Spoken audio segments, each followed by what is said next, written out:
Welcome, everyone. I'm Margaret Young, founder of Age Noble, and this is Living, the show where we chat with older persons about their life so far. We'll talk about what worked, what didn't, and what they've learned along the way. Today, we're talking with Lynn from Richmond, British Columbia. As a child, Lynn loved music. She played the piano, clarinet, and trombone. I wanted to be a music teacher. My mom and dad didn't want to pay for my university. Student loans were uncommon in the 1970s, so Lynn changed course and became a registered nurse. My first job was on a children's ward that had an intensive care attached to it. And I'd be in charge of a whole ward of people. She was 22 years old. They taught us so well that that's what happened. Lynn moved to the emergency room and spent the next 14 years at hospitals in Vancouver and Toronto. The job was immensely rewarding, but also quite stressful. She began to notice that she was arguing with the doctors a lot. So I thought, I'm burnt out. I need another job. I gotta, get out of here. Lynn decided to head to the Caribbean, where she often vacationed. This time, instead of being a beach bum, I wanted to be a nurse in a Club Med. So I applied. That year they sent me to Zihuatanejo, which is a resort on the southwest coast of Mexico. The honeymoon didn't last long, and pretty quickly, she moved on to the Mexico City office of Medtronic, a global medical supply company. One day, my boss called me into his office and he says, Lynn, do all Canadian ladies use the F word as much as you do? And I hadn't realized I was saying it, And looking back now, it was probably part of the frontal temporal because swearing, huge career and lifestyle changes.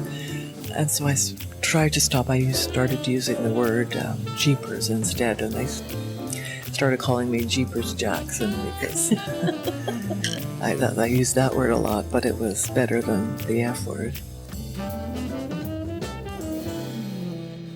Lynn's mother wanted her to move back to Vancouver. So she'd send me all these headhunter, and I wanted to stay in Latin America. Medtronic wanted that too. I was moving up the career path. And they found her a new job in Puerto Rico. I had a whole new clientele, which was fine, but I found I wasn't able to remember my address, my phone number, how to get back home from the office and hospitals. It was really getting hard to... I was just putting it towards a lot of stress, a new job, a lot of the new things to learn. For someone that changed jobs and cities as often as Lynn had, that made a lot of sense. Except it wasn't quite that simple. What was happening was that the sole of my right foot was going numb. And so I decided to go to a chiropractor. And after the third time seeing him, he said to me, I can't help you. You need to go to a neurologist. So I did. And then within 3 days, I had an MRI done, and then they could see all the shrinkage of my frontal lobes. Lynn was 43 or so.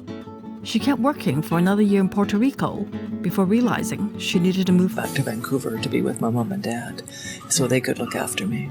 I was really suffering from apathy, so I wasn't doing much of anything. And, my mom cooked and my dad cleaned. And after I got better, then I got into the cleaning and that. Run errands for them and buy clothes and stuff for them. That they didn't like to go clothes shopping anymore. And I loved it, so that was a great thing for me. Plus, I'm a bit of a strong-minded woman that, once I was feeling better, I, got on with things. And I went to the Alzheimer's Society and they said, come back in 6 months. They weren't really equipped to deal with someone so young. In the meantime, I was on the internet and I met a group of people in a Yahoo group called Coping with Personal Memory Loss. This was in 2000, when much of the social chat on the internet was done via message boards. And in that group were people with memory problems, but there were about 9 of us that really had diagnoses. So we formed a group called Dementia Advocacy and Support Network International. So we had our chat room twice a day for support, people from around the world. In 2001, Lynn stepped up to advocacy and education work. In our areas around the world, there wasn't support for people with dementia, that we needed support groups. We needed to be involved in conferences and That year, Alzheimer's Disease International, their conference was in Christchurch, New Zealand. They invited us. We were able to put together a booth and had brochures and handouts and everything. And one of us gave a plenary speech and we gave workshops. It was really an eye-opener for everybody. They couldn't believe that there were people there walking and talking with dementia, let alone having a stand and giving talks. In Canada, around 16,000 people under age 65 have been diagnosed with young onset dementia. Early intervention and social programs can slow progression, but at the moment, there's no cure. There is, however, plenty of hope. Know that there is life after a diagnosis and that, there are support groups and the people that I know that are doing well and that do the best have told people about it, and so they usually don't know what to say. So I just keep on talking and telling them a little bit more about what it's like for me, and they can start to feel comfortable with what I'm talking about and learn a little bit about it and hopefully decrease the stigma. Having dementia doesn't make you immune to other health conditions. Over the last 20 years, Lynn has had to deal with cataracts and cancer, as well as her parents' declining health. So now my life has changed. I'm the caregiver, and I am stressed, and it's hard. It's well documented that caregiver stress, that quite often the caregiver goes before the loved one.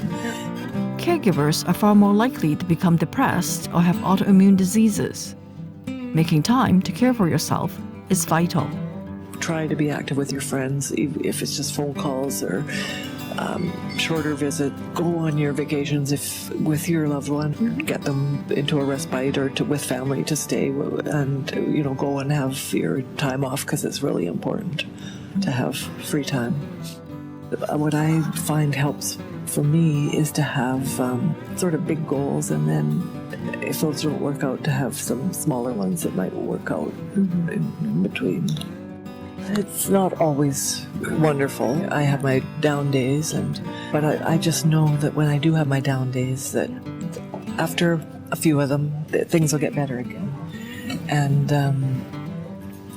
they do. Something always comes up. I luckily have a lot of friends, and they help. Lynn's guiding philosophy is live for today and try and get the most out of today. That pragmatic optimism has had a tremendous impact on reducing the stigma and shame surrounding a young onset dementia diagnosis.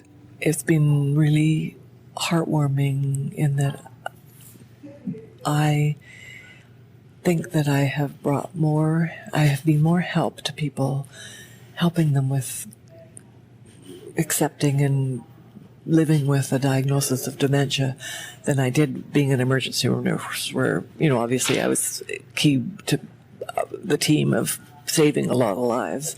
But here I get more satisfaction and more joy in that I can help people. Thank you to Lynn for sharing her stories with us today. And thank you for listening. We're always looking for older persons to talk with. And by older person, we mean someone who's age 65 or older. You don't need to be famous, but you do need to have lived. If that sounds like you, or if you want to be part of our project in some other way, write to us at hello@agenoble.com. That's hello@agenobble.com. We can't wait to hear about you.